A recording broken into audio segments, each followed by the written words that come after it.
नमस्कार विद्यार्थियों, मेरे YouTube चैनल में आपका बहुत बहुत स्वागत है।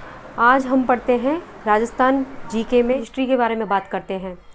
राजस्थान हिस्ट्री में गुर्जर प्रतिहार वंश के बारे में चर्चा करेंगे।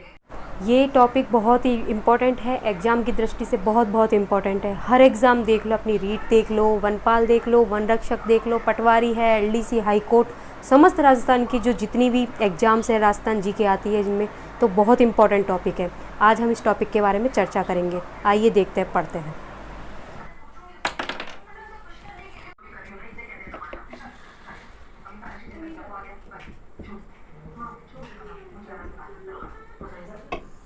गुर्जर प्रतिहार वंश ये दो शब्दों से मिलकर बना है।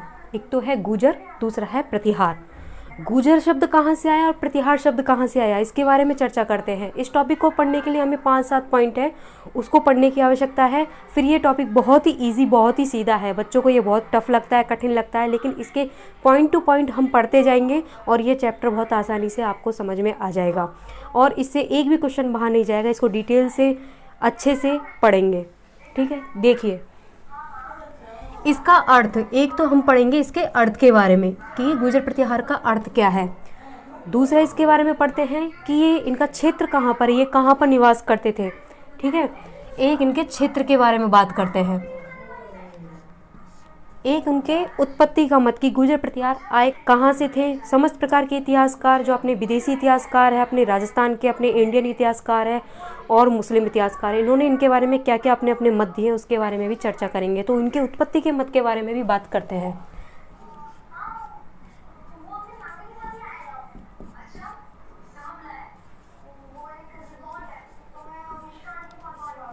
एक हमारे प्रतिहार वंश है, इनकी कुल देवी क्या है, आराध्य देवी क्या है, इसके बारे में भी चर्चा करेंगे। इनके शासन के बारे में, इनके शाखाएं कौन कौन सी, इनकी शाखाएं राजस्थान में कौन कौन सी शाखाएं, कौन कौन सी प्रमुख शाखाएं जो पूरे भारतवर्ष में थी, उसके बारे में भी चर्चा करेंगे प्रतिहार वंश की।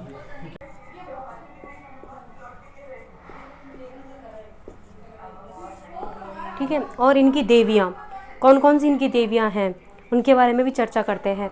अधिकतर इनकी आराध्य देवी ही पूछी जाती है, वैसे इनकी आराध्य देवी और कुल देवी भी यही है, ठीक है। इनके बारे में चर्चा करते हैं। इनके शासकों के बारे में चर्चा करते हैं, वंश के बारे में।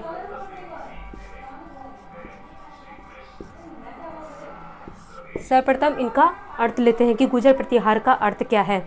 गुर्जर प्रतिहार शब्द है जो दो शब्दों से मिलकर बना है, एक गुर्जर और एक प्रतिहार। गुर्जर और दूसरा है प्रतिहार। गुर्जर शब्द कहाँ से आया, जो अपना राजस्थान है, इसका 6वीं शताब्दी के लगभग कोई नाम नहीं था। जब ये गुर्जर प्रतिहार अपने राजस्थान में निवास करते थे, राजस्थान की रक्षा करते थे, भारत की रक्षा करते थे, तब राजस्थान का कोई नाम नहीं था। 6वीं से लेकर 10वीं शताब्दी तक इन्होंने राजस्थान में शासन किया।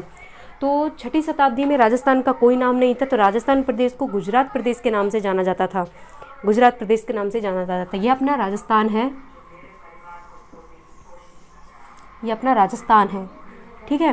तो राजस्थान का जो ये प्रदेश है, जो अपने राजस्थान और गुजरात के मध्य, ये अपना गुजरात है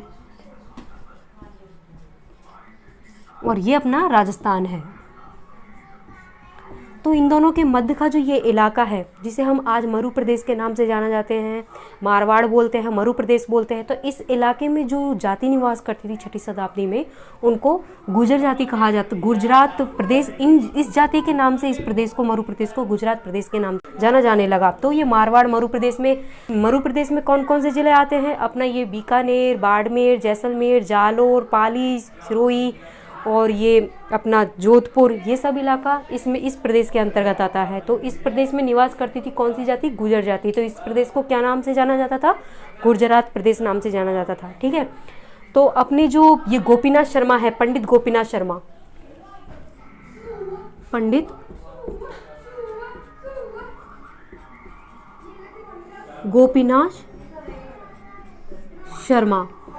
गोपीनाथ शर्मा के अनुसार 6वीं शताब्दी में अपने राजस्थान को गुजरात प्रदेश के नाम से जाना जाता था।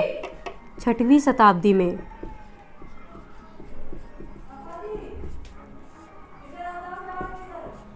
राजस्थान को गुजरात प्रदेश के नाम से जाना जाता था।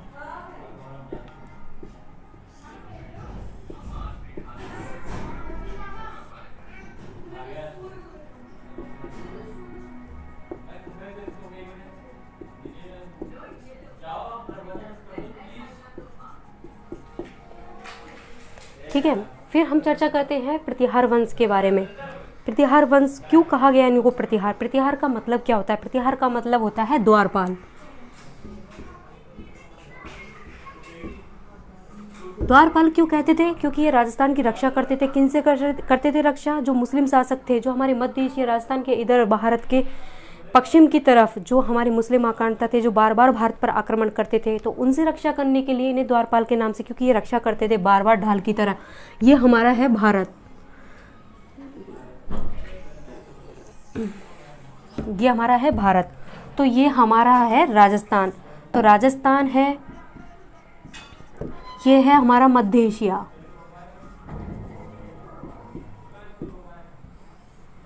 मध्य एशिया में जो मुस्लिम शासक थे, यहाँ पर रहते थे मुस्लिम शासक, अरब देश।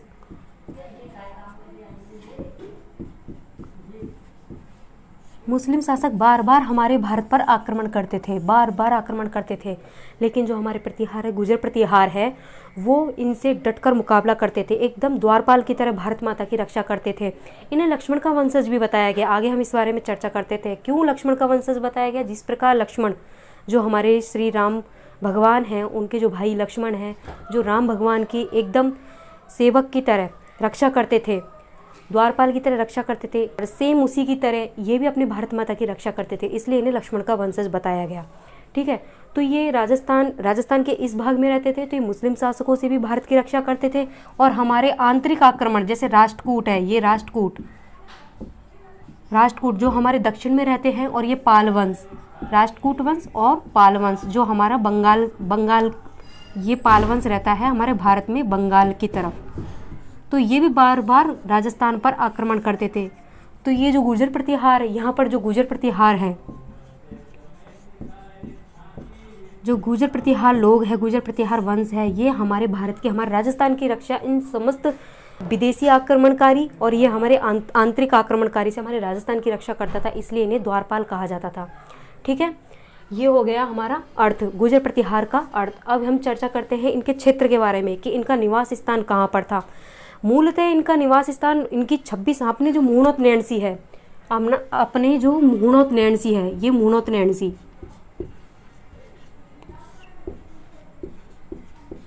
मुहूर्त नैणसी है हमारे राजस्थान के इतिहासकार, इन्होंने इनकी 26 शाखाओं का वर्णन किया है।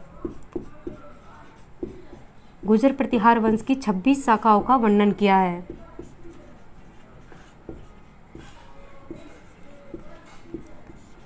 जिसमें मूलतः इनकी 4 शाखाएं बताई गई है जो मोस्ट और इम्पोर्टेंट है।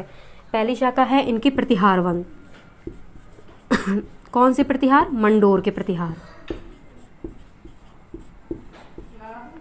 ठीक है, और दूसरी इनकी शाखा है हमारी अवंती उज्जैन। अवंती उज्जैन कहाँ पर है? एमपी में।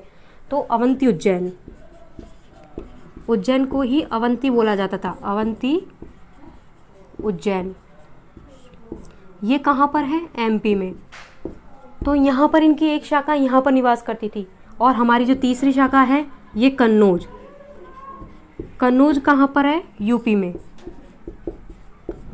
तीसरी शाखा इनकी यूपी कन्नौज में निवास करती थी। और चौथी शाखा के बारे में बात करते हैं, राजौरगढ़।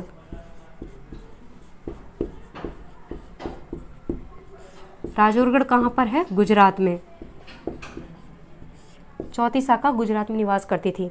तो ये 4 तो इनकी मूल शाखाएं हैं जो इम्पोर्टेंट है, एग्जाम की दृष्टि से भी इम्पोर्टेंट है। और हमारे राजस्थान की अगर हम बात करें कि राजस्थान में कौन कौन सी शाखाएं हैं जो मूलतः निवास करती थी और मूलतः इम्पोर्टेंट थी, तो 2 शाखाएं हैं राजस्थान में। राजस्थान में शाखाएं, पहली है मंडोर के प्रतिहार,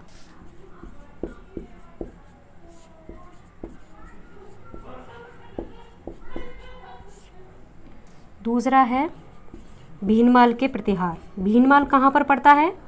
भीनमाल पड़ता है जालोर में।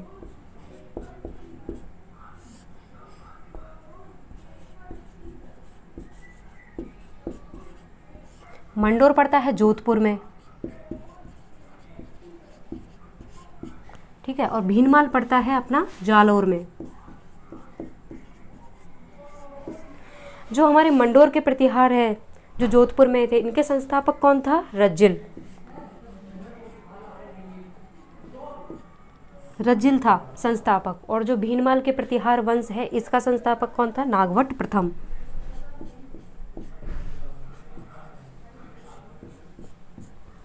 नागभट्ट प्रथम, ठीक है। तो इनका क्षेत्र कौन सा था? इनका क्षेत्र हम जानते हैं, जो गुजरात और राजस्थान के मध्य का जो इलाका है, जिसे मरु प्रदेश कहा जाता है, ये इनका निवास स्थान, इनका अपना राजस्थान है। राजस्थान में है यहाँ पर भीनमाल जालोर, इस जगह पर है भीनमाल जालोर। और हमारा जो मंडोर है, जो दूसरी ये वाली हमारी जो शाखा है मंडोर, ये है जोधपुर में, यहाँ पर मंडोर, जोधपुर, ठीक है। फिर अब इनके उत्पत्ति के मत के बारे में चर्चा करते हैं, ठीक है। हमने अर्थ पढ़ लिया है और क्षेत्र पढ़ लिया है इनका, कुछ हद तक हमने शाखाएं पढ़ ली है, ठीक है। इसका अर्थ पढ़ लिया, क्षेत्र पढ़ लिया है और शाखाएं भी पढ़ ली है। अब हम उत्पत्ति के मत के बारे में चर्चा करते हैं, गुर्जर प्रतिहार वंश की उत्पत्ति के बारे में। उत्पत्ति, कई सारे इतिहासकार, कई सारे विद्वान, अपने विदेशी है, मुस्लिम हैं, अपने इंडियन हैं, राजस्थान के भी कई सारे विद्वान हैं, इतिहासकार हैं, इन्होंने गुर्जर प्रतिहार वंश की उत्पत्ति के बारे में अपने अपने अलग अलग मत दिए हैं। किसी ने इनको ब्राह्मण बताया है, किसी ने इनको क्षत्रिय बताया है, किसी ने इनको विदेशी बताया है, सक्सीतिन की संतानें बताई है। तो ठीक है, इनके बारे में चर्चा करते हैं।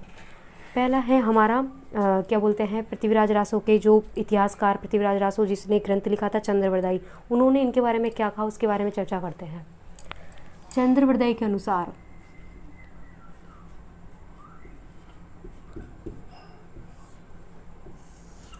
चंद्रवरदायी ने ग्रंथ लिखा था पृथ्वीराज रासो, ठीक है। तो उसमें बताया था जो हमारे गुरु वशिष्ठ है, गुरु वशिष्ठ जिन्होंने माउंट आबू में जाकर, माउंट आबू कहाँ पड़ता है? सिरोही के अंतर्गत। माउंट आबू में जाकर एक अग्निकुंड किया। अग्निकुंड से 4 जातियों की उत्पत्ति हुई है। 4 जातियाँ कौन कौन सी है? हमारी प्रतिहार, परमार, चालुक्य और चौहान वंश, ये 4 जातियों की उत्पत्ति हुई है अग्निकुंड के अंतर्गत, ठीक है। देखते हैं चंद्रवरदायी के अनुसार गुरु वशिष्ठ ने माउंट आबू में अग्निकुंड किया।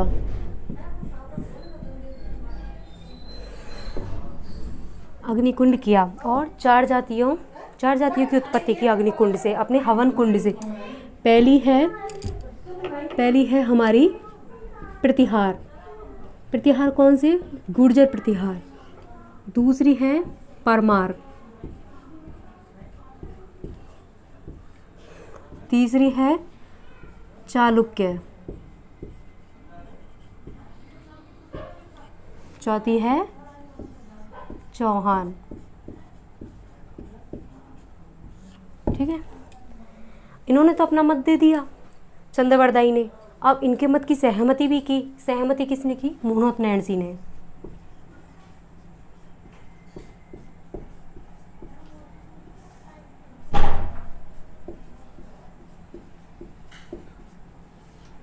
मुहूर्त नैणसी ने अपनी सहमति चंद्रवरदायी के मत पर दी।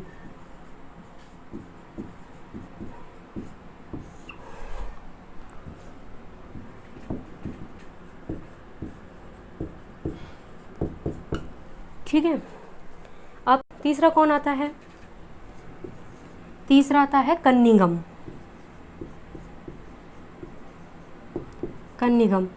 कन्निगम ने इन्हें क्या बताया है? कुषाण वंशी।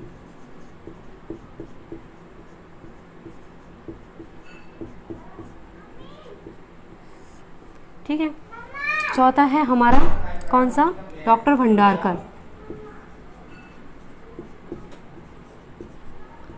डॉक्टर भंडारकर ने इन्हें विदेशी बताया। ठीक है। पांचवा आया हमारा गौरी शंकर, प्रसिद्ध इतिहासकार गौरी शंकर हीराचंद ओझा। गौरी शंकर हीराचंद ओझा ने क्या बताया? क्षत्रिय, कि ये क्षत्रियों के वंशज है, क्षत्रियों की संतानें हैं। इन्हें क्षत्रियों का वंशज बताया।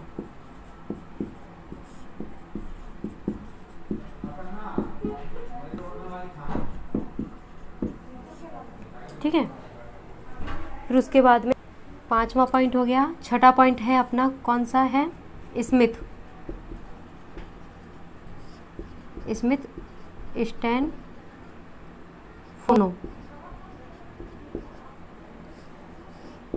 स्मिथ स्टैनफोनो ने इन्हें हूणवंशी बताया।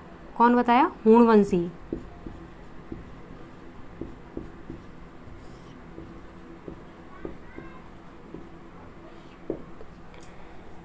फिर इसके बाद में इन्हें लक्ष्मण का वंशज भी बताया। तो लक्ष्मण के वंशज के बारे में चर्चा करते हैं। 7वां पॉइंट,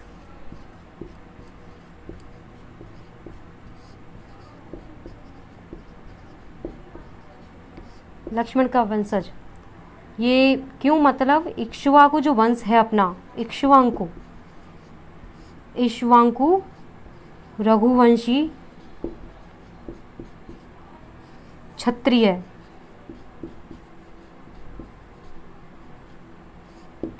लक्ष्मण का वंशज कैसे पता चला? क्योंकि लक्ष्मण का वंशज इक्ष्वाकु रघुवंशीय क्षत्रिय ने बताया गया, इसके हिसाब से इन्हें लक्ष्मण का वंशज बता दिया। ये कब बताया गया था? मिहिर भोज के काल में।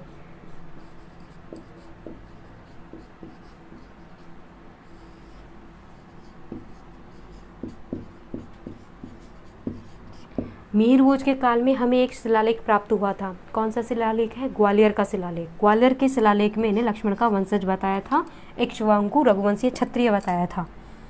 जो हमारा ग्वालियर का शिलालेख है,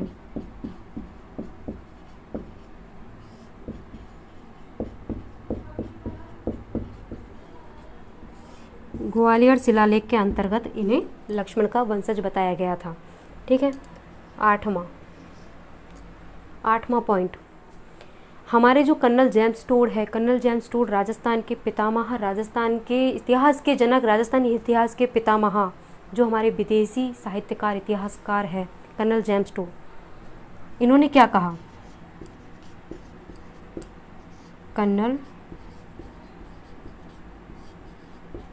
कर्नल जेम्स टोड ने इन्हें विदेशी बताया।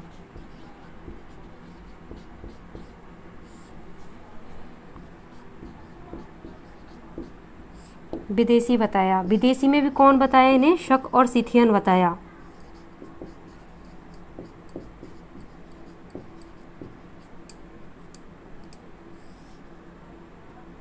शक और सिथियन बताया। कर्नल जेम्स टोड की बात का भी किसी ने मत दिया, किसी ने इनकी बात पर भी सहमति दी थी। वो कौन थे? विलियम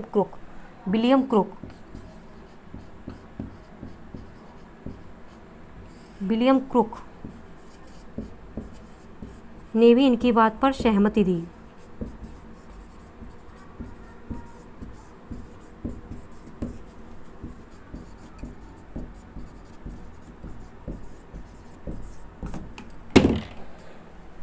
जो कर्नल जेम्स टोड है, कर्नल जेम्स टोड ने इन्हें गुर्जर प्रतिहार वंश को विदेशी बताया। विदेशी कौन? शक व सिथियन की संतान बताया। और विलियम क्रुक ने भी इनकी बात पर सहमति दी। ठीक है, अब आगे चर्चा करते हैं।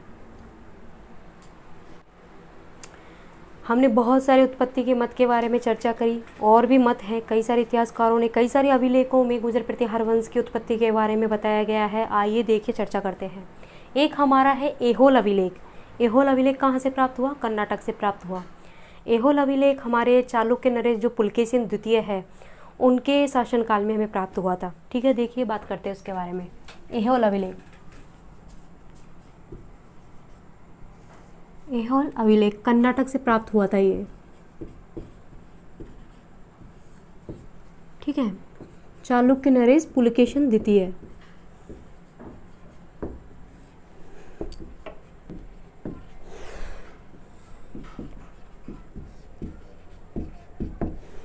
ठीक है, ऐहोल अभिलेख में क्या बताया गया है? इन्हें सर्वप्रथम क्षत्रिय बताया ऐहोल अभिलेख में। ठीक है, जो हमारा ऐहोल अभिलेख है जो कर्नाटक से हमें प्राप्त हुआ है, पुलकेशिन द्वितीय, चालुक्य सम्राट पुलकेशिन द्वितीय के समय का प्राप्त हुआ है। इसके बाद इसमें क्या बताया गया गुर्जर प्रतिहार वंश के बारे में? कि जो हमारा गुर्जर प्रतिहार वंश है उसमें सर्वप्रथम इसी ही अभिलेख में इन्हें सर्वप्रथम गुर्जर जाति का बताया गया। इसी से हमें पता चला कि ये जो गुर्जर प्रतिहार वंश है वो गुर्जर जाति से थे। तो इनके जो शासन काल में ये जो अभिलेख प्राप्त हुआ है इसमें सर्वप्रथम गुर्जर जाति के बारे में पता चला। ठीक है, और नेक्स्ट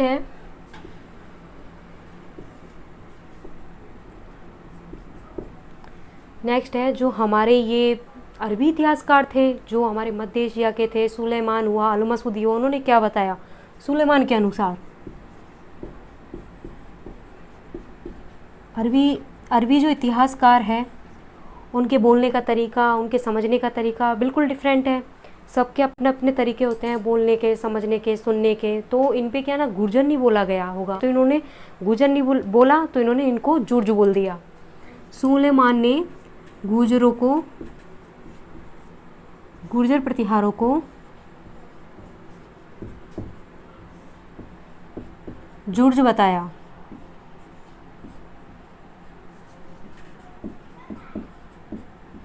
सुलेमान कौन था? अरबी इतिहासकार।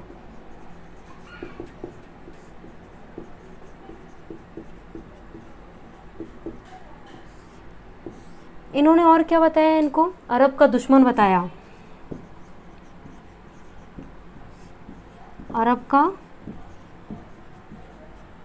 दुश्मन। भारत को बताया काफिरों का देश।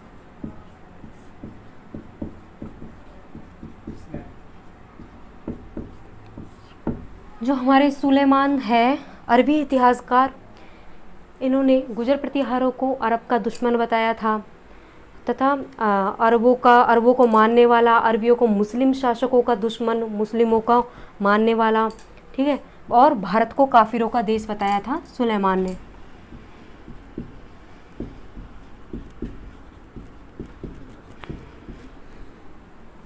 ठीक है, फिर इसके बाद में आता है हमारा अल-मसूदी।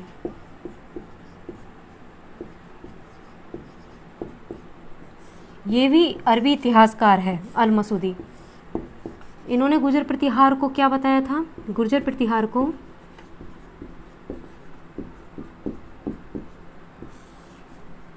अल-गुर्जर बताया।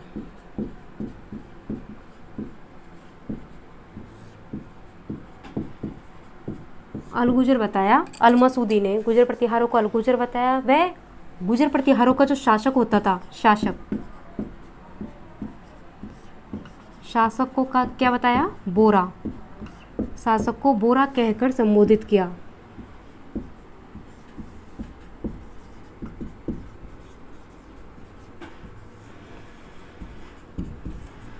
ठीक है, अल-मसूदी है, इसने गुर्जर प्रतिहारों को अल-गुर्जर बताया था, और जो गुर्जर प्रतिहारों का जो शासक होता था, इन प्रतिहारों का जो शासक होता है उसको बोरा कहकर संबोधित किया। ठीक है, फिर इसके बाद में हम चर्चा करते हैं हमारे घड़ियाले शिलालेख के बारे में। घड़ियाले शिलालेख कौन से समय का था? 837 से 861 के मध्य का शिलालेख है, जोधपुर से हमें प्राप्त हुआ है, और ये बाउक के समय का है। कुक के समय का है। बाउक ने तो क्या स्तंभ लिखवाए थे, मंडोर के स्तंभ और इसकूप का स्तंभ लिखवाया था, अपनी प्रशस्ति लिखवाई थी। ये कुक के समय का है घड़ियाला शिलालेख। घड़ियाले शिलालेख के बारे में बहुत ही इंपॉर्टेंट, घड़ियाला शिलालेख।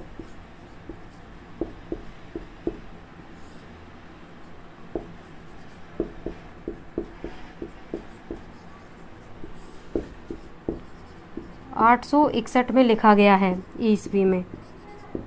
ये कुक के समय का है।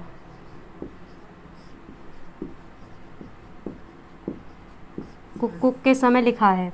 घड़ियाला शिलालेख 861 ईस्वी में कुक के समय लिखा गया है, और ये जोधपुर में स्थित है। ये शिलालेख है अपना, ये जोधपुर में स्थित है।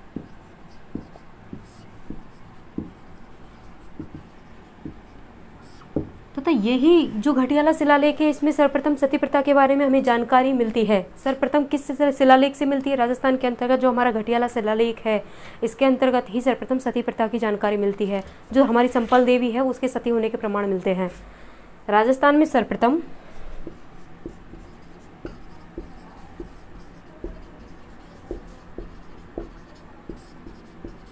सती होने के प्रमाण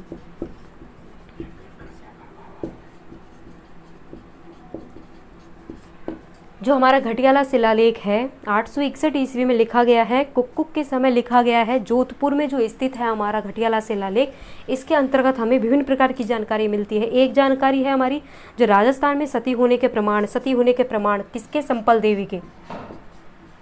संपल देवी नाम की एक महिला थी,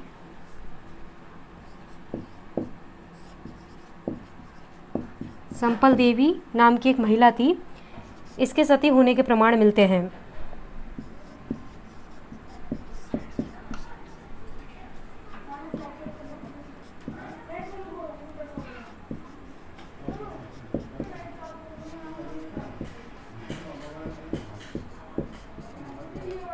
ठीक है, घटियाला शिलालेख के बारे में चर्चा है।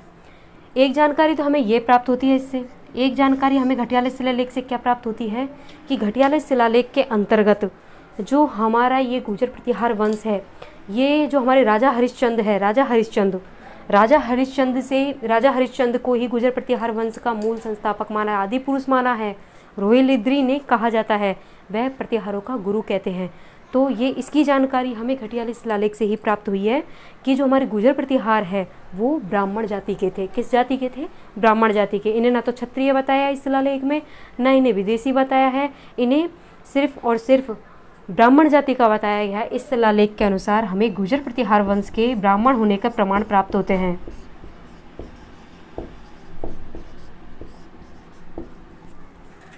गुर्जर प्रतिहार वंश के ब्राह्मण होने के प्रमाण किस शिलालेख से प्राप्त होते हैं? घटियाला शिलालेख से प्राप्त हुए हैं।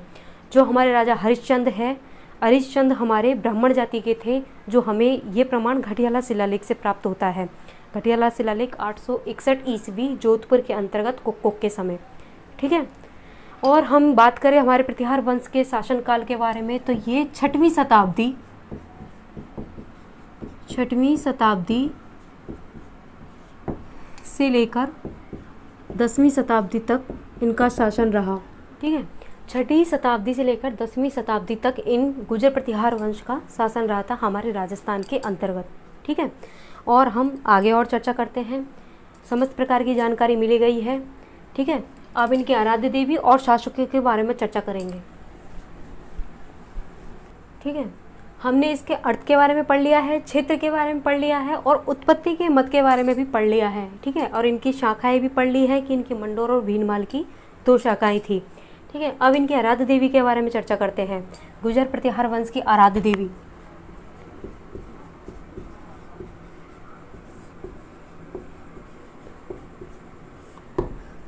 गुर्जरों की आराध्य देवी वैसे मूलतः सामान्यतः हमारी चामुंडा माता ही है।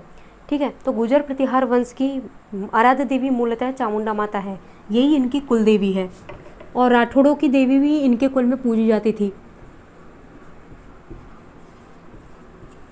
चामुंडा माता गुर्जर प्रतिहार वंश की आराध्य देवी है चामुंडा माता।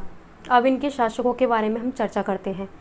पहले हम इनकी थोड़ी सी जानकारी इनकी शाखाओं के बारे में भी ले लेते हैं। ठीक है, थोड़ा सा हम शाखाओं के बारे में पढ़ लेते हैं। शाखाएं राजस्थान के अंतर्गत मूलतः 2 शाखाएं थी, कन्नौज और ये अवंती है, तो बाद में इनकी शाखाएं बन गई थी। मूलतः इनकी शाखाएं राजस्थान के अंतर्गत 2 ही थी। पहली शाखा थी इनकी मंडोर के प्रतिहार।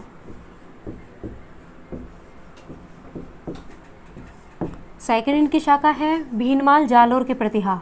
भीनमाल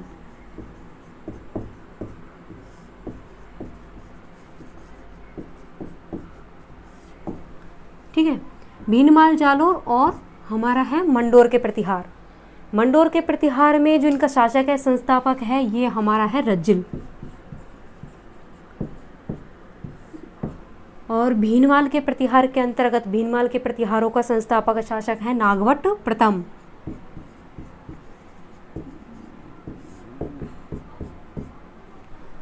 ठीक है, ये शाकाई हो गई है, ये आराध्य देवी हो गई है। अब हम इनके शासकों के बारे में चर्चा करते हैं। मूलतः हम अब टॉपिक पर आते हैं। सबसे ज़्यादा इम्पोर्टेंट इनके शासकों के क्रम के बारे में पढ़ते हैं।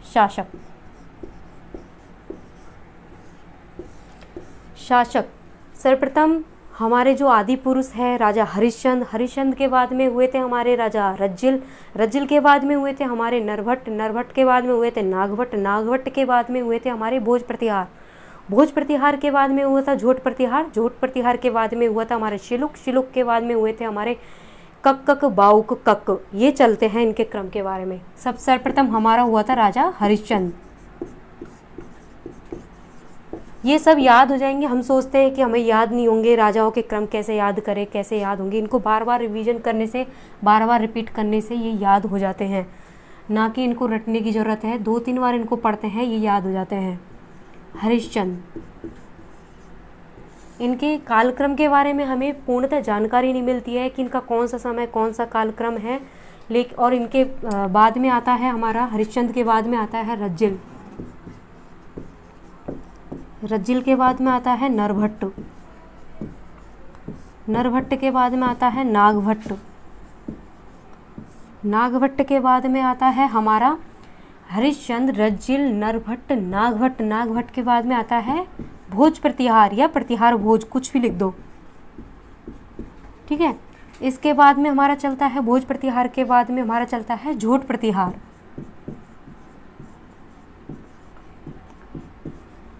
झोट प्रतिहार के बाद में हमारा चलता है हरिश्चंद्र, रज्जिल, नरभट्ट, नागभट्ट, भोज प्रतिहार, झोट प्रतिहार, फिर चलता है हमारा शिलुक। शिलुक के बाद में चलता है हमारा भीलादित्य। वैसे भीलादित्य शासक भी था, लेकिन इसका कोई योगदान नहीं था, इसलिए भीलादित्य के बारे में ज़्यादा जानकारी का भी अभाव है और ना इनके बारे में कोई पुस्तकों में अभाव, मतलब इनका अभाव ही है। भीलादित्य के बारे में कहीं जानकारी नहीं मिलती है। शिलुक के बाद में है कक्क, कक्क के बाद में हमारा चलता है बाउक, बाउक के बाद में चलता है हमारा कुक्कुक, कुक्कुक के बाद में हमारा जो वो था इंदा परमार, इंदा परमार शासक था 1395 ईस्वी में। तो जो मुगलों के बार बार हमारे भारत पर आक्रमण हो रहे थे, राजस्थान पर आक्रमण हो रहे थे, तो इंदा परमार ने क्या किया, जो राठौड़ों के शासक थे चूड़ा राठौड़, उनको अपनी बेटी को शादी करके दहेज में मंडोर दुर्ग को दे दिया। 1395 ईस्वी में इंदा परमार शासक ने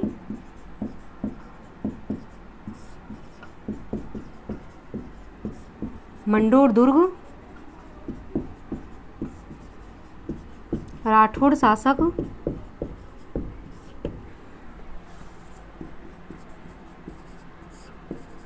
चूड़ा को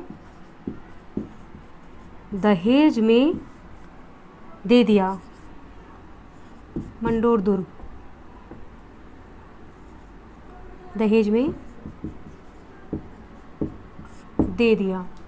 जो कुक्कुक हमारे राजा हरिश्चंद्र, रज्जिल, नरभट्ट, नागभट्ट, भोज प्रतिहार है, फिर उसके बाद में झोट प्रतिहार, शेलोक, कक, बाउक, कुक्कुक, यहाँ तक हमारा ये मंडोर दुर्ग, ये मंडोर के प्रतिहार का वंश चला था। उसके बाद में मुगलों के बार बार भारत पर आक्रमण हुए। ये मुगल है, मुगल शासक, मुगलों का जो वंश चला था ना अपना, कौन सा, अकबर, औरंगजेब, शाहजहां, बाबर, हुमायूं, ये इन्होंने बार बार अपने राजस्थान पर, बार बार अपने भारत पर आक्रमण किया। तो इंदा परमार ने 1395 ईस्वी में मंडोर दुर्ग राठौड़ शासक चूड़ा को अपनी बेटी के शादी कर दी, विवाह कर दिया और दहेज में दे दिया।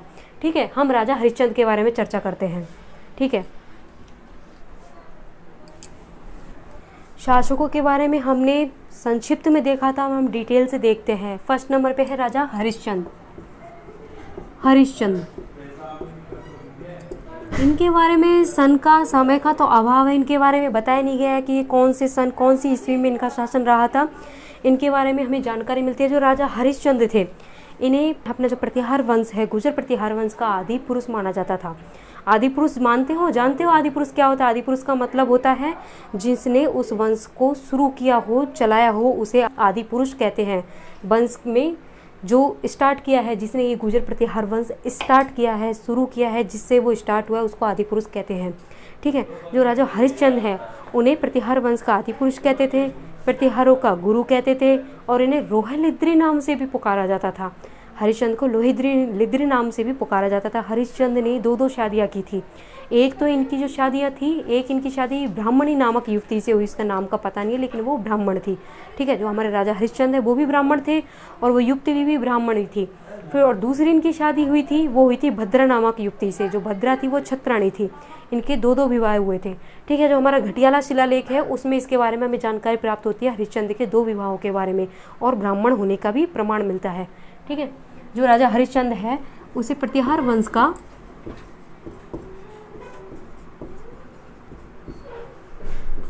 वंश का आदि पुरुष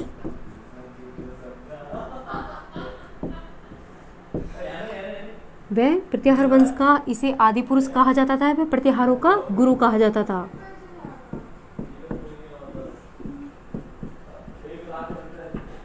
प्रतिहारों का गुरु कहा जाता था। वह इसे रोहिलिद्री नाम से भी, इसका दूसरा नाम क्या था? रोहिलिद्री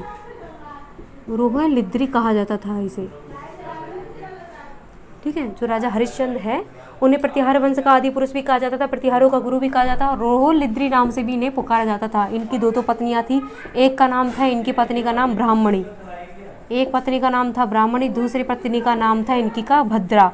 ब्राह्मणी से कोई संतान नहीं थी, इसके बारे में कोई कुछ बताया नहीं है कि ब्राह्मणी का नाम क्या था, इनकी क्या संतान थी। नहीं, भद्रा के बारे में बताया गया था कि हरिश्चंद्र और भद्रा के 4 संतानें थी।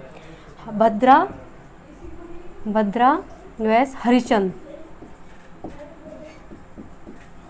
इनके 4 संतानें थी दोनों के। इनका क्रम है, पहला था इनका भोगवट, दूसरी संतान थी इनकी हमारी कद्दक, तीसरा पुत्र था रज्जिल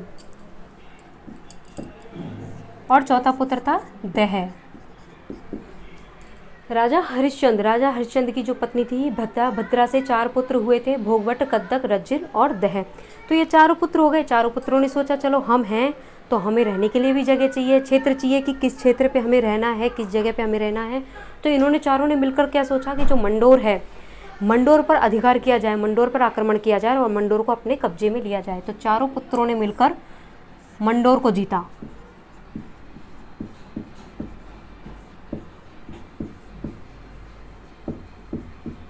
मंडोर को जीता।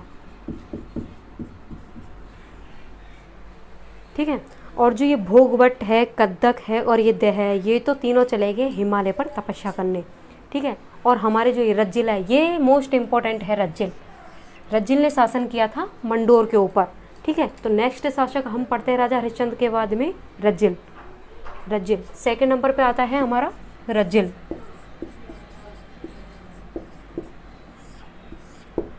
रज्जिल को हमारा गुर्जर प्रतिहार वंश का वास्तविक संस्थापक मानते हैं।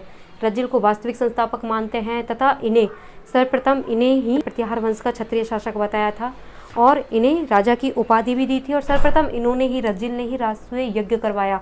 राजसूय यज्ञ जैसे अश्वमेध यज्ञ होता है, इस प्रकार से राजसूय यज्ञ होता है। इन्होंने सर्वप्रथम राजसूय यज्ञ करवाया और रोहिणस्तूप नगर जो जोधपुर के अंतर्गत है, रोहिणस्तूप नगर में इन्होंने महामंडलेश्वर महादेव का निर्माण करवाया, महामंडलेश्वर महादेव मंदिर का निर्माण करवाया रज्जिल ने। इनके बारे में सन की डिटेल मिलती है, हरिश्चंद्र के बारे में नहीं मिलती है। इनके बारे में डिटेल मिलती है 560 ईस्वी, 560 ईस्वी। ठीक है, रज्जिल का समय है। इन्हें प्रतिहार वंश का वास्तविक संस्थापक कहा जाता है।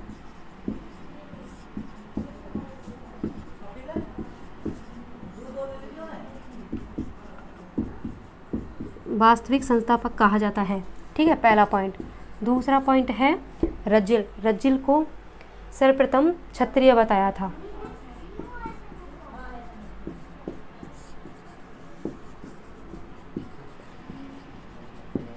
सर्वप्रथम क्षत्रिय बताया था। ठीक है, तीसरा पॉइंट है रज्जिल ने स्वयं को अपने आप को राजा बताया। रज्जिल ने स्वयं को राजा बताया। रज्जिल ने स्वयं को राजा बताया। ठीक है, रज्जिल है 560 ईस्वी में इन्होंने शासन किया। प्रतिहार वंश का वास्तविक संस्थापक इन्हें कहा जाता है। रज्जिल को सर्वप्रथम क्षत्रिय बताया गया है। वह रज्जिल ने स्वयं को अपने आप को राजा बताया। ठीक है, इनके बारे में और क्या है, इन्होंने सर्वप्रथम राजसूय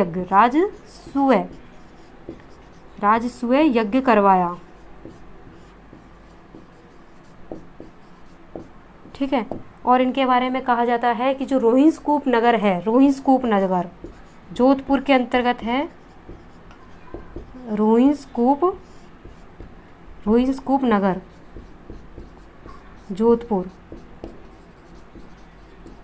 रोहिंसकूप नगर जोधपुर में महामंडलेश्वर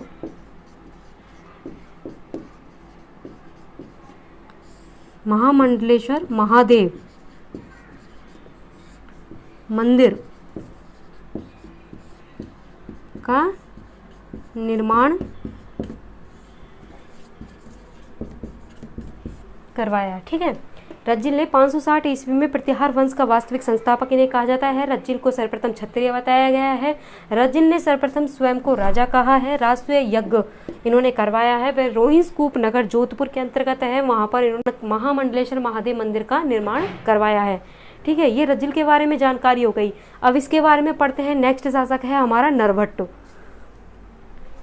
हरिश्चंद्र पढ़ लिया है हमने, राजा रज्जिल पढ़ लिया है। अब नेक्स्ट हम चर्चा करते हैं नरभट्ट के बारे में। ठीक है। तीसरा शासक है हमारा नरभट्ट। ये प्रतापी शासक था। ठीक है। ये नरभट्ट के शासन में हमारा हेनसांग आया था। हेनसांग कौन है? चीनी यात्री, चीनी इतिहासकार हैं हेनसांग, जिन्हें यात्रियों का राजकुमार कहा जाता था।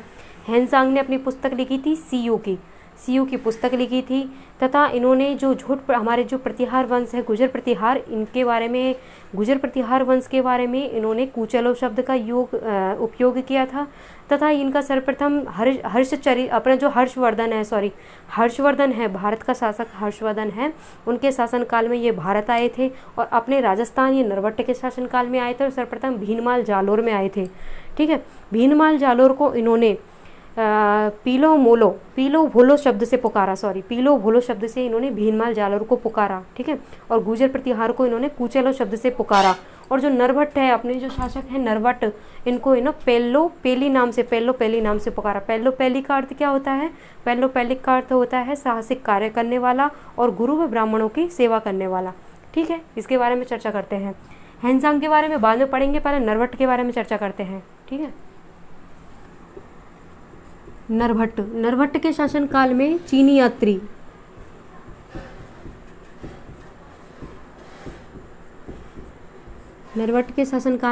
यात्री हेनसांग राजस्थान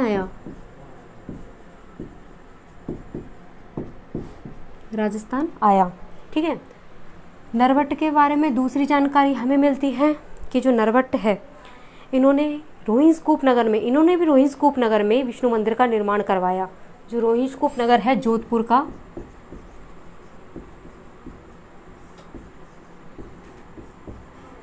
रोहिंसकूप नगर में विष्णु मंदिर का निर्माण करवाया।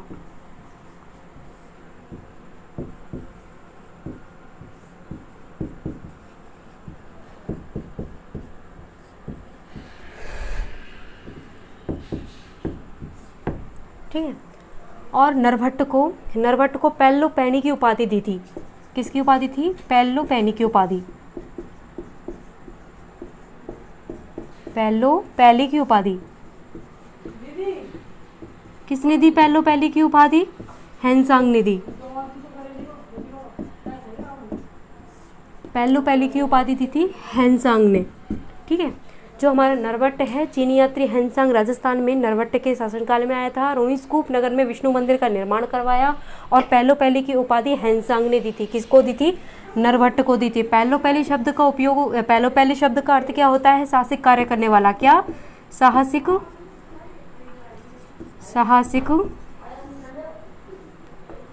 कार्य करने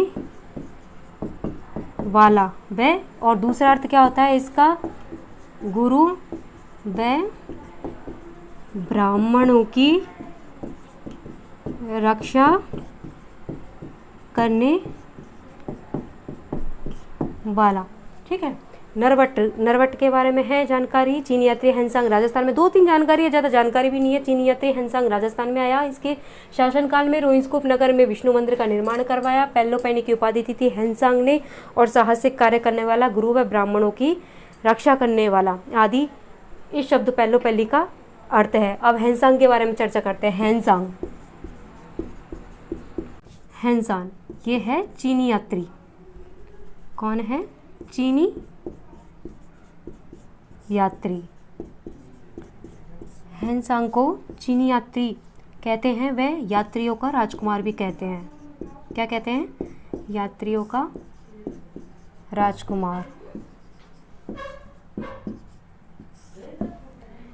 हेंगसांग ने सीयू की नामक पुस्तक लिखी थी। हेंगसांग की पुस्तक का नाम है सीयू की नामक पुस्तक लिखी थी। इसमें जो हेंगसांग ने अपनी यात्रा की थी, जो भारत की यात्रा की, राजस्थान की यात्रा की, पूरी यात्रा का पूरा वृत्तांत लिखा था।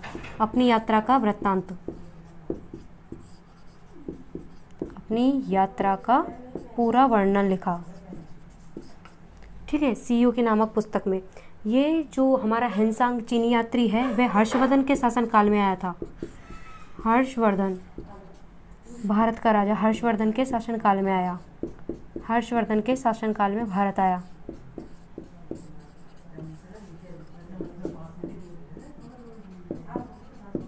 हर्षवर्धन के शासनकाल में भारत आया था। और ये राजस्थान कब आया था?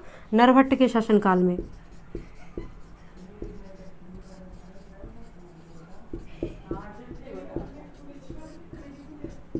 नरभट्ट के शासनकाल में ये राजस्थान आया था। ठीक है, नरभट्ट के शासनकाल में ये राजस्थान आया था। ठीक है, अब पढ़ते हैं हम नागभट्ट के बारे में। नागभट्ट प्रथम अगला शासक है नागभट्ट प्रथम। नागभट्ट के प्रथम के बारे में ज़्यादा डिटेल तो है नहीं है, बट इसके बारे में थोड़ा सा ही पता है। नागभट्ट प्रथम है रज्जिल का पोता। ये है रज्जिल का पोता। नागभट्ट प्रथम है रज्जिल का पोता। ये रज्जिल का पोता है। और मंडोर दुर्ग, जो मंडोर दुर्ग पर इनका पहले शासन था, तो नागभट्ट प्रथम ही ऐसा शासक है जिसने मंडोर के बाद में मेड़ता को जीता। मंडोर के बाद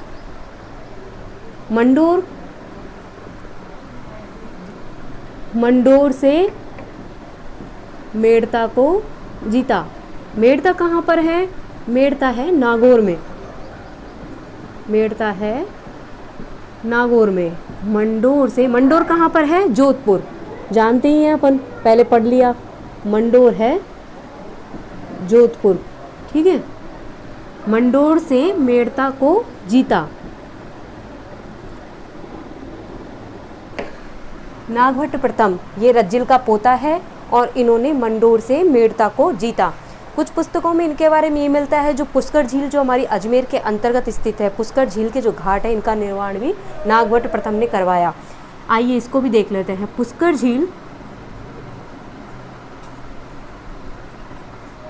झील के घाट का निर्माण, पुष्कर झील के घाट का निर्माण भी करवाया। ठीक है, नागभट्ट के बारे में मिलता है, ये रज्जिल का पोता है। मंडोर से इन्होंने मेड़ता को, नागौर को जीता है और पुष्कर झील के घाट का निर्माण करवाया है। ठीक है, इनके 2 पुत्र हुए थे। नागभट्ट के 2 पुत्र हुए थे। एक तो हुआ था भोज। ठीक है, भोज को भोज प्रतिहार भी कहते हैं, कुछ लोग प्रतिहार भोज भी कहते हैं। भोज प्रतिहार ये कौन है? इनके पुत्र, नरभट्ट के पुत्र है ये। ठीक है, भोज प्रतिहार। और एक हुआ था तात। भोज प्रतिहार ने कुछ समय तक शासन भी किया था, लेकिन तात के बारे में अधूरी इन्फॉर्मेशन है। तात के बारे में कहा जाता है कि इन्होंने जो हमारा मंडोर है, मंडोर के अंतर्गत ये एक आश्रम में रहकर वैराग्य धारण कर लिया। तात ने मंडोर के अंतर्गत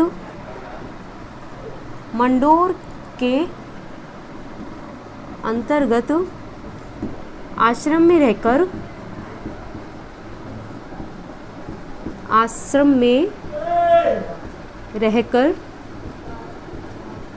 वैराग्य धारण कर लिया।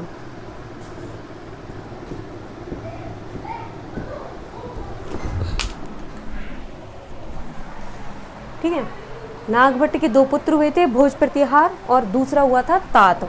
तात के बारे में पता चलता है कि मंडोर के अंतर्गत आश्रम में रहकर इन्होंने, तात ने वैराग्य धारण कर लिया। ठीक है, अब नेक्स्ट पढ़ते हैं हम भोज प्रतिहार के बारे में। अगला शासक भोज प्रतिहार।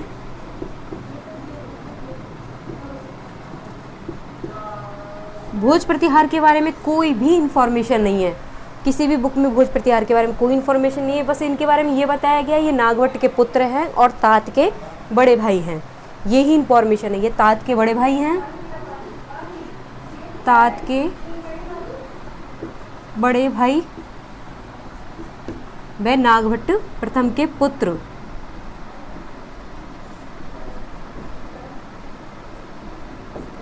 ठीक है, इसके बाद में हम अगले शासक के बारे में पढ़ते हैं झोट प्रतिहार।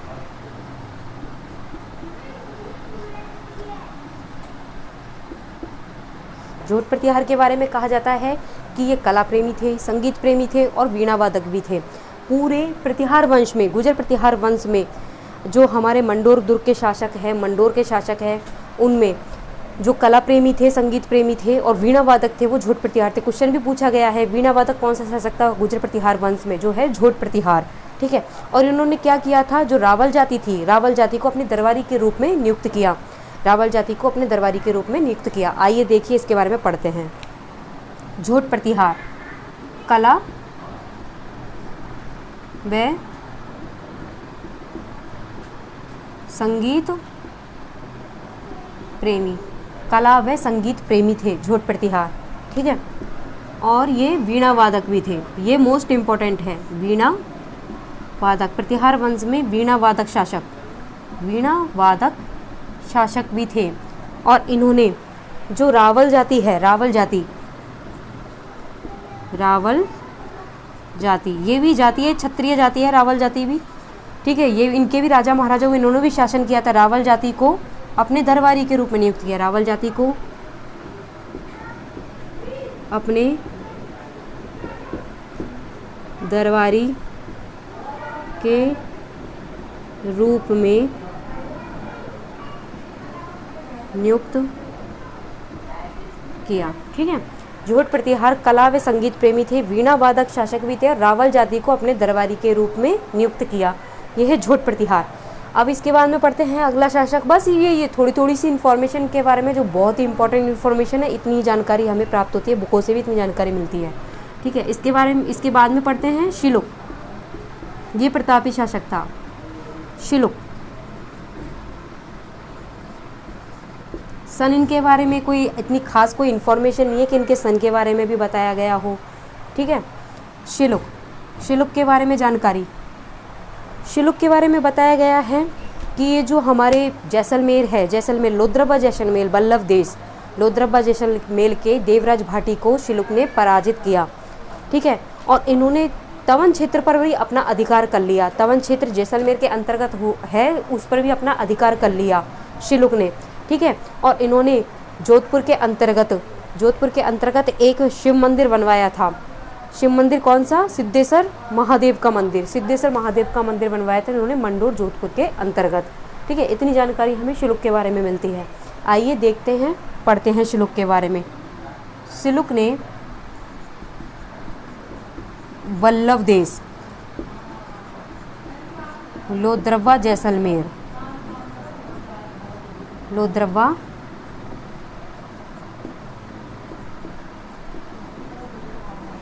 जैसलमेर, शिलुक ने वल्लभ देश लोद्रबा जैसलमेर के भाटी वंश का शासक था। जैसलमेर के अंतर्गत भाटी वंश था। ठीक है, और हमारे भरतपुर के अंतर्गत, कंफ्यूज मत होना, भरतपुर के अंतर्गत जाट वंश है और हमारे जैसलमेर के अंतर्गत भाटी वंश है। जैसलमेर के देवराज भाटी को पराजित किया।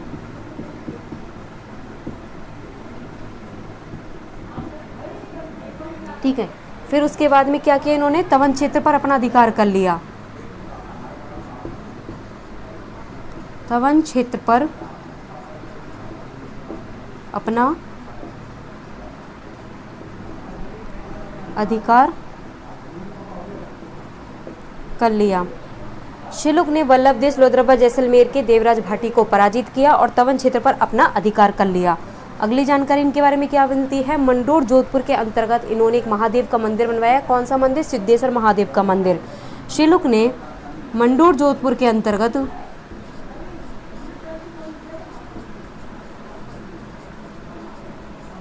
जोधपुर में सिद्धेश्वर महादेव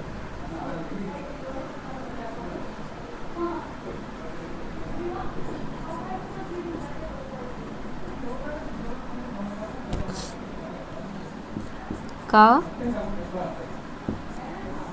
मंदिर बनवाया। शिलुक ने मंडोर जोधपुर में सिद्धेश्वर महादेव का मंदिर बनवाया। ठीक है, ये हमारा शिलुक कंप्लीट हुआ। अब इसके बाद में नेक्स्ट शासक के बारे में चर्चा करते हैं। शिलुक शासक हमने पढ़ लिया है। शिलुक के बाद में हम पढ़ते हैं कक, राजा कक के बारे में। कक प्रतिहार।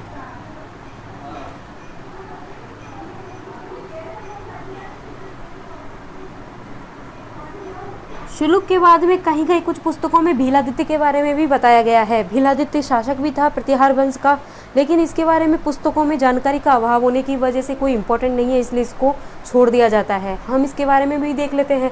इससे पहले था शिलुक के बाद में भीलादित्य, लेकिन इसके बारे में जानकारी का अभाव है। ठीक है, कक प्रतिहार। पढ़ते हैं हम कक प्रतिहार के बारे में।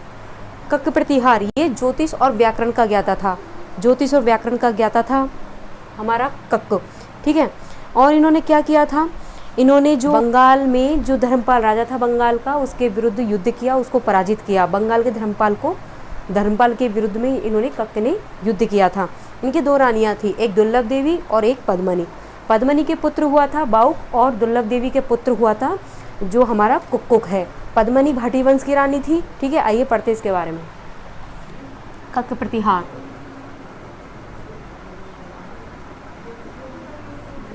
व्याकरण का ज्ञाता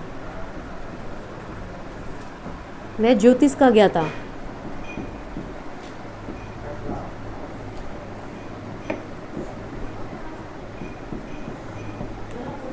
इंपॉर्टेंट है ये। व्याकरण का ज्ञाता कौन था, गुर्जर प्रतिहार वंश में कक प्रतिहार था। ठीक है, व्याकरण का ज्ञाता था, ज्योतिष का ज्ञाता था, और इन्होंने बंगाल के धर्मपाल के विरुद्ध युद्ध किया। इनके दो रानियां थी, कक प्रतिहार के दो रानियां थी। एक थी इनकी पद्मनी, दूसरी रानी थी इनकी दुर्लभ देवी।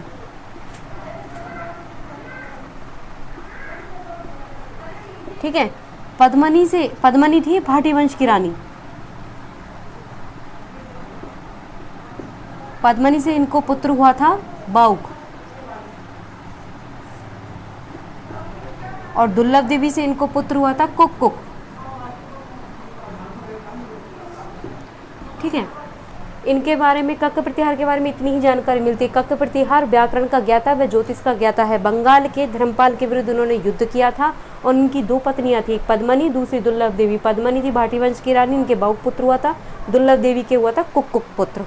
ठीक है, अब हम पढ़ते हैं इनमें से बाउक के बारे में। अगला राजा था बाउक। कक प्रतिहार के बाद में आया था बाउक।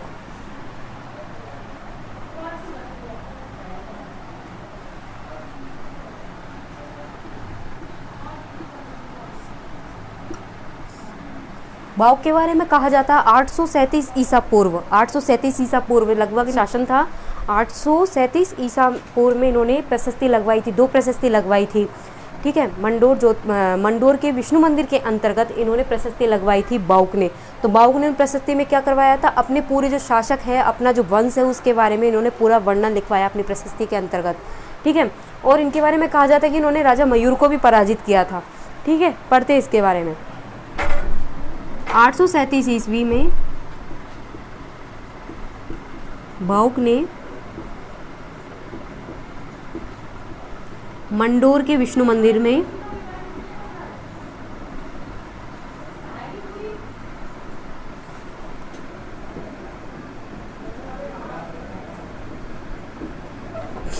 प्रशस्ति लगवाई।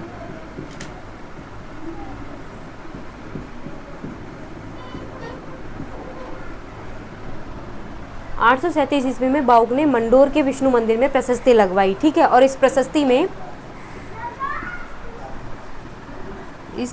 में अपने प्रतिहार वंश के बारे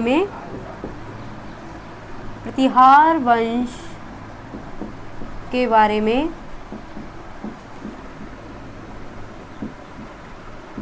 जानकारी दी या वर्णन किया। 2 प्रशस्ति लगवाई थी इन्होंने, मंडोर के विष्णु मंदिर में 2 प्रशस्ति लगवाई थी इन्होंने, ठीक है। 837 इसमें बाउक ने मंडोर के विष्णु मंदिर में 2 प्रशस्ति लगवाई। इन प्रशस्तियों में या इस प्रशस्ति में अपने प्रतिहार वंश के बारे में जानकारी दी, प्रतिहार वंश का वर्णन किया था, ठीक है। इसके बारे में जानकारी मिलती है कि इन्होंने राजा मयूर को भी पराजित किया, राजा मयूर को पराजित किया, ठीक है। अब बाउक हो गया हमारा कंप्लीट, इसके बारे में हमने जान लिया है। उसके बाद में पढ़ते हैं हम कुक्कुक के बारे में। कुक्कुक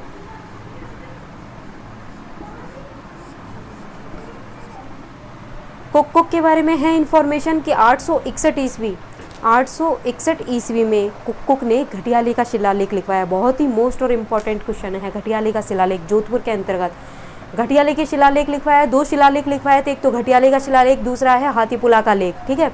और इन्होंने 2 स्तंभों का भी निर्माण करवाया था, एक तो मंडोर जोधपुर का स्तंभ, एक रोहिंस कूप जोधपुर का स्तंभ। 2 स्तंभों का निर्माण करवाया और 2 अभिलेखों का निर्माण करवाया था कुक्कुक ने अपने काल में 861 ईस्वी में, ठीक है। पढ़ते इसके बारे में। 861 ईस्वी में कुक्कुक ने घटियाले का लेख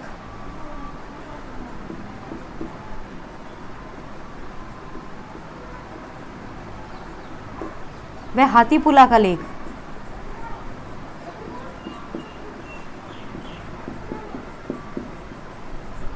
ये 2 शिलालेख लिखवाए थे जोधपुर के अंतर्गत।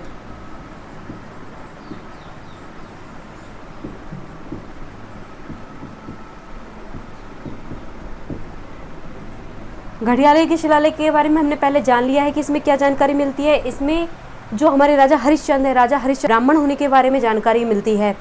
घटियाले के शिलालेख में इनकी 2 पत्नियां थी, एक पत्नी का नाम भद्राड़ी था, दूसरी पत्नी का नाम भद्रा था। इसके बारे में जानकारी किस शिलालेख से मिलती है? घटियाले शिलालेख से मिलती है। हाथीपुला लेख और घटियाले का शिलालेख, 2 शिलालेख जोधपुर के अंतर्गत कुक्कुक ने लिखवाए। और इस शिलालेख के बारे में एक चीज़ और मिलती है, जो हमारे ये सती होने का प्रमाण भी किस शिलालेख से मिलता है? घटियाले के लेख से मिलता है। संपल देवी के सती होने का प्रमाण भी घटियाले शिलालेख से मिलता है। इसकी जानकारी हमने पहले ले ली है, ठीक है। और इन्होंने क्या, कुक्कुक ने एक काम और करवाया था, इन्होंने 2 स्तंभों का निर्माण करवाया, 2 स्तंभों का निर्माण करवाया। 2 स्तंभ कौन कौन से हैं ये?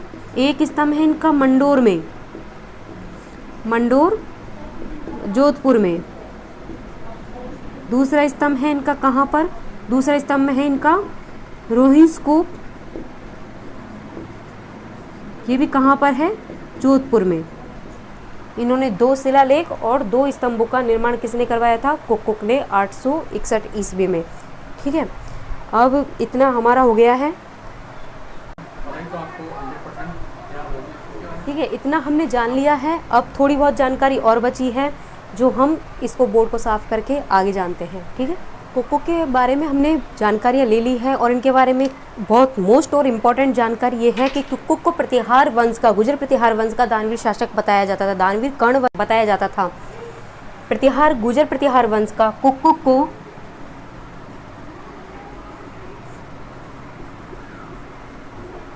गुर्जर प्रतिहार वंश का दानवीर कर्ण बताया जाता था, दानवीर कर्ण बताया जाता था।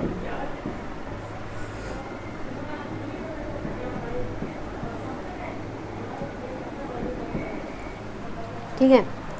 जो हमारे उद्धोतन सूरी, इनका जो ग्रंथ है कुवलय माला, उद्धोतन सूरी का ग्रंथ कुवलय माला के अंतर्गत भी उद्धोतन सूरी ने इन्हें दानवीर शासक बताया है। ठीक है, उद्योतन सूरी जो ग्रंथ लिखते हैं, इनका ग्रंथ है प्रसिद्ध ग्रंथ कुवलय माला। उद्योतन सूरी के कुवलय माला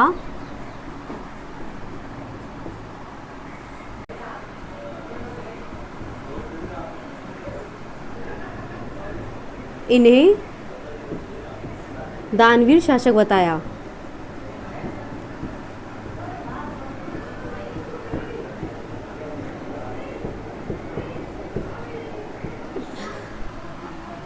कुक्कू को गुर्जर प्रतिहार वंश का दानवीर कर्ण बताया जाता है। उद्योतन सूरी ने भी अपने कुवलय माला नामक ग्रंथ में इन्हें दानवीर शासक बताया। ठीक है, इसके बाद में है 1395 ईस्वी,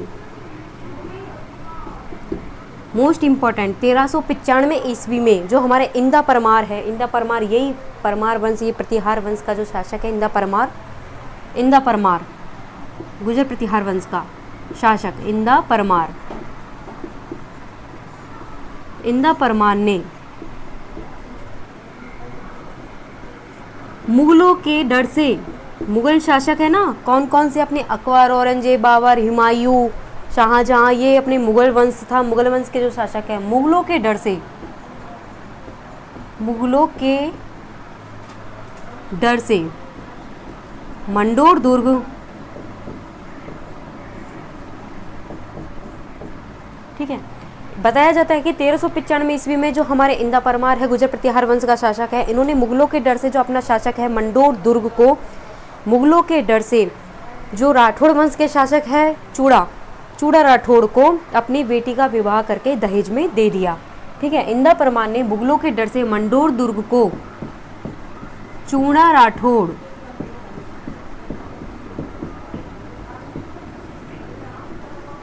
राठौड़ को दहेज में पुत्री का विवाह करके दे दिया।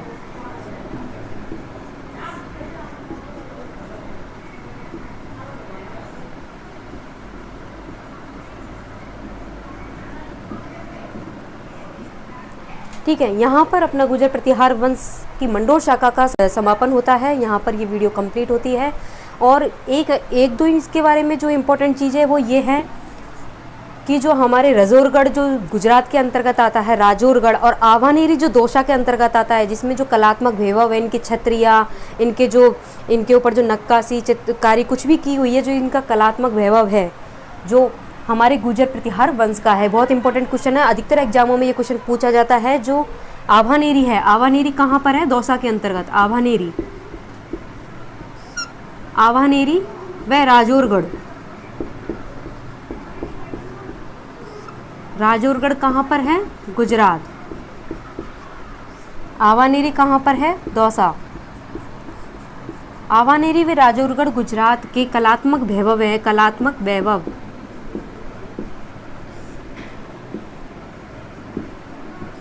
किस वंश के हैं? गुर्जर प्रतिहार वंश के। अधिकतर एग्जाम में क्वेश्चन पूछा जाता है गुर्जर प्रतिहार वंश से संबंधित है या फिर इनके काल से संबंधित है। ठीक है, 1395 ईस्वी में इंदा परमार ने मुगलों के डर से मंदोर दुर्ग को चूड़ा राठौड़ को दहेज में दे दिया, पुत्री का विवाह करके। और आवानेरी दौसा व राजौरगढ़ गुजरात के कलात्मक वैभव गुर्जर प्रतिहार वंश से संबंधित है। ठीक है, ये वीडियो हमारी यहीं पर समाप्त होती है। गुर्जर प्रतिहार वंश का एक भाग, हमारी दो शाखाएं हैं, एक तो मंडोर की शाखा जोधपुर की और दूसरी भीनमाल जालोर की शाखा। तो मंडोर की शाखा हमारी समाप्त होती है, ये वीडियो हमारी यहीं पर समाप्त होती है। और नेक्स्ट वीडियो गुर्जर प्रतिहार वंश की दूसरी शाखा की नेक्स्ट वीडियो जल्द ही हम डालने वाले हैं अपने यूट्यूब चैनल पर। आप देखिए और पढ़िए, अच्छे से डिटेल से पढ़िए। ठीक है, मैं समझती हूँ, मैं जानती हूँ कि आपको ये वीडियो पसंद आई होगी, समझ में भी आई होगी अगर आपने पूरी वीडियो को ध्यान से देखा है तो। ठीक है।